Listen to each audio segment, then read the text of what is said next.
Okay, so I know this isn't my typical setup and everything. It's a bit different, but I just had to get up here and talk about the Luka Doncic trade that went down last night. So for those who don't know, let me take you back from my point of view. It's like after midnight, probably closer to 1 a.m.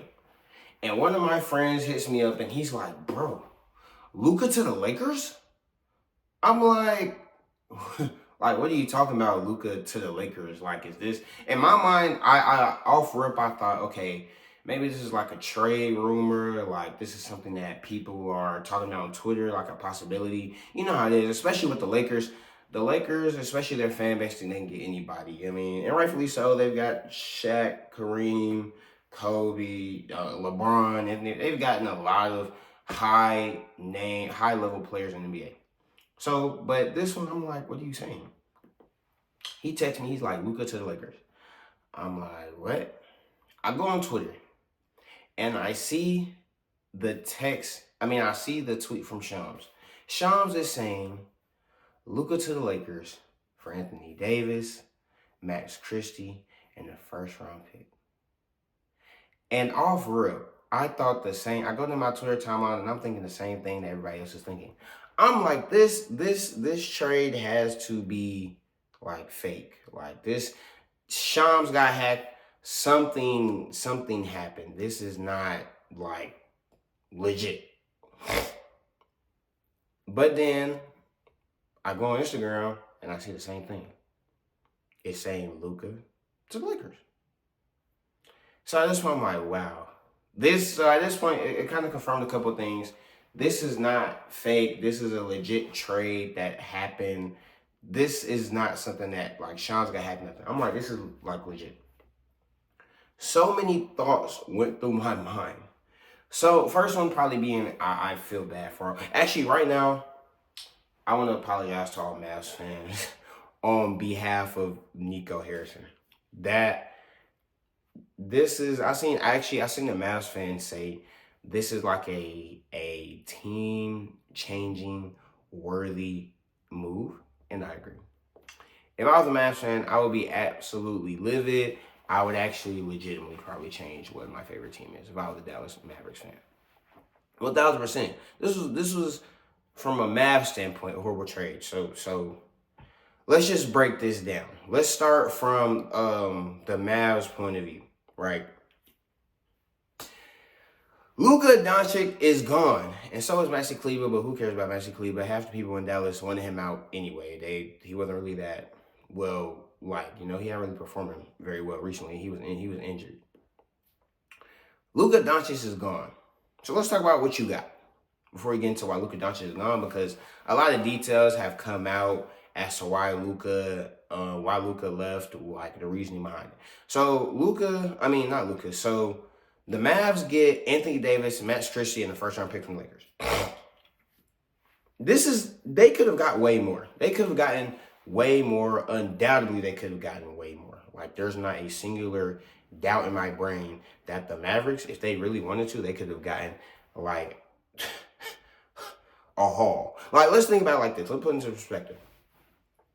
Imagine if the Lakers had put Kobe at 25 on the trading block.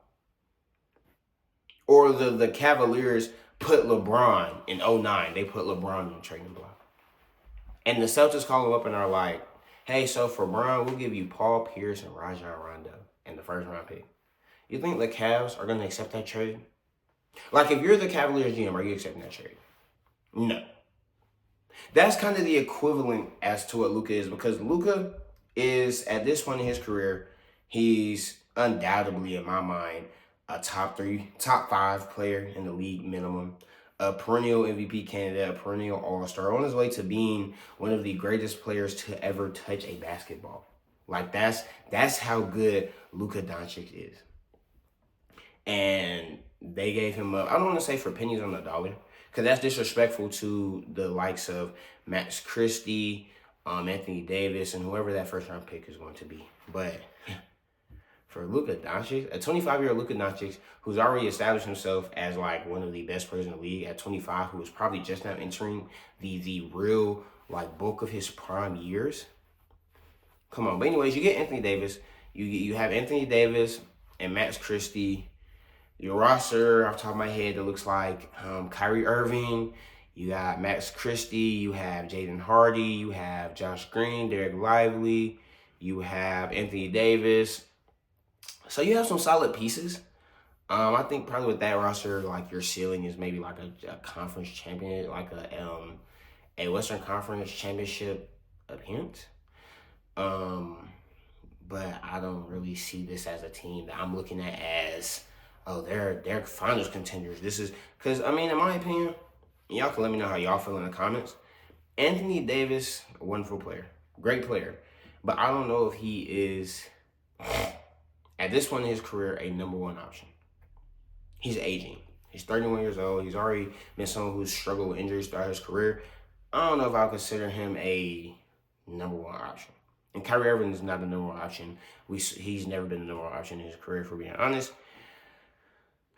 So, but, you know, your roster is solid. I can't say look at the Mavs roster and say that's a bad roster, but you have to give the Mavericks a lot of flack because you gave up Luka Doncic. Like, that's your franchise player. That's like the Celtics giving up Jason Tatum. That's like the Spurs giving up Victor Wembanyama. That's like the Rockets giving up Amen Thompson. That's like the Pistons giving up Cade Cunningham. And all you got for him was Anthony Davis and Max Christie. That's embarrassing. And Nico Collins, he had a quote that came out. He says, defense wins championships. We believe getting the all defensive caliber, all NBA caliber player, Anthony Davis, kind of helps us get closer to that goal to win out and win in the future. And I don't agree with that at all. I actually saw that quote and I laughed. Because Anthony Davis, I'm not disagreeing with the fact that he's an all defensive caliber player. He's an all NBA player. I love Anthony Davis. One of my favorite players in the entire NBA. Win now, yeah. They probably have a solid. Kyrie's 32. Anthony Davis is 31. You have like three. You have like a 3 to 4, maybe 5 year win. Not 5. I think 5 was pushing. I say 3 to 4 year window to win the championship. 4 max. But the future, what future? Like, what player on that roster can you look at and you can say this can be our player for the future? Like, this is somebody we can look forward to leading us to potentially getting a championship in the future. Nobody. But yeah, so there are some details behind this, of course. So before I get into Lakers, let's get into some more details as to why they traded him. It wasn't just because of the defense won championships thing. The Mavs apparently had grown frustrated with Luka. Luka had condition this season hasn't been the best, among other things. His condition hasn't been the best. He's been injury prone this season. The Mavericks were fed up. Apparently, Luka was pushing 270 this season. So, understandable why you're frustrated about that. If you have a player like Luka, you kind of want him to take care of his body, like, way better than that. So it's understandable that's why you'd be frustrated. But it's not understandable that's why you trade him. And it's not in the fact that you traded him. You trade him. You don't tell anybody he's on the market. You actually call the Lakers up. You say, hey, we want to give y'all Luka Doncic for Anthony Davis, Max Christie in the first. And you don't tell anyone else. Do you know the hole that some teams would have been giving up for Luka Doncic? Let's put this in perspective. Paul George, coming off of an MVP caliber year, even though he got injured. You know what he got? What the Thunder got for him? Shai Gilgeous-Alexander, Danilo Gallinari, and like 4 or 5 picks. And majority of them were unprotected. For Paul George. And Luka's way better than Paul. Oh, no disrespect to Paul George, but Luka's better than Paul George. That's what they got for Paul George. And this is just a bad move, man. I can't, if I was a Mavs fan, I would be pissed. I can't look at, I'm kind of pissed for a Mavs fan. I can't look at this move from a fan perspective and say that was from any perspective, say this is a good move for the Mavericks. Not at all. You gave up your franchise player, your star player. The dude has a whole day in the city. You gave him up. Can't even get with that. In conditioning, come on, bro. Whatever. There are also reports that they were scared of him, being someone who I request the max contract soon, like the super max, like 300 million thing. I guess, but it's Luka Doncic. Like, what are we talking? It's Luka Doncic. From a Lakers perspective, I would be ecstatic. I would be ecstatic. Like, if I was a Lakers fan, I would be so happy. Your roster now looks like you have Austin Reeves, you have LeBron James, you have Dorian Finney-Smith, you have Darren Connect, you have LeBron James. I don't know if I say LeBron, but you have Luka Doncic. This is a pretty good roster. A pretty good roster. I don't think they're championship level contenders yet. I think you have to get more big men. I think the big men they have is like Jackson Hayes, you got Jared Vanderbilt, and you have like some like rookies, you know, like Christian Koloko, I believe, is on the roster. Like, you have those players, but they're not like they're not very good. You know what I'm saying? They're not somebody who I look at as like real forces in the paint. And they're not somebody who, if they went up against like somebody in the playoffs, they're getting cooked. I'm so sorry. They're getting cooked. They don't stand well. I think they need to probably get some defense. I mean, not some defense. I think you have some good perimeter defensive options with Dorian Finney-Smith and Jared Vanderbilt, but I think you need some more of a paint presence. And really, once the Lakers get some paint presence, whether that be through some more trades or whether that be in the offseason, Lakers going to be scary, man. They're going to be scary. They're going to be scary. Great trade for the Lakers. All you had to give up was, obviously, Anthony Davis is a big loss. You lose that presence, but you get Luka Doncic back. Max Christie's a big loss as well. But honestly, you give up Max Christie for Luka Doncic, especially when you're able to keep Dalton Connect and Austin Reeves. Yeah, I give him up too. No offense, but I would definitely trade him as well. Is what it is at that point.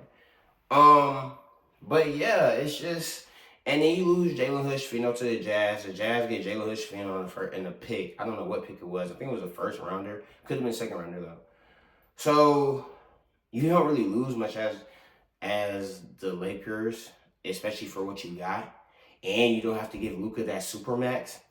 This is a huge win for the Lakers. A huge one this is a franchise-altering move. You go from Kareem to Magic to Shaq and Kobe to being bad for like 3 years to LeBron and Anthony Davis to now Luka. Type of stuff you just laugh at, bro. Like, that's type of stuff you just have to laugh at that, cause wow. Wow, man. It's crazy. I don't know. I was speechless when I saw it. I don't know, bro, but if I was one thing that is for certain, if I was a Mavericks fan, I would be livid. I would actually be like very like to the point to where I'm like pissed off. This is horrible.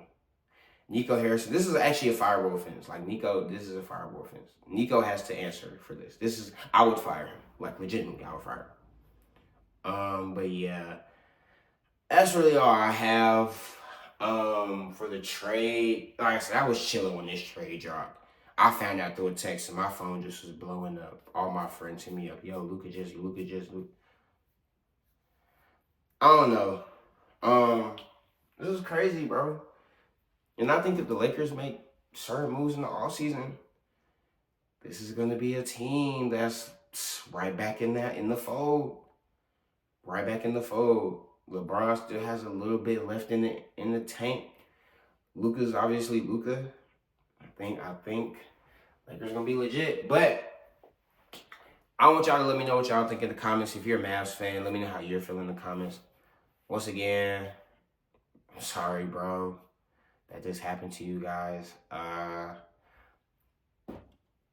don't even know. But yeah, let me know what you guys think in the comments. Let me know how y'all feel. Whether you're a Mavericks fan, whether you're a Lakers fan, whether you're just a fan of sports. Just put in the comments how you feel about the trade. And yeah, that's all I got. Peace.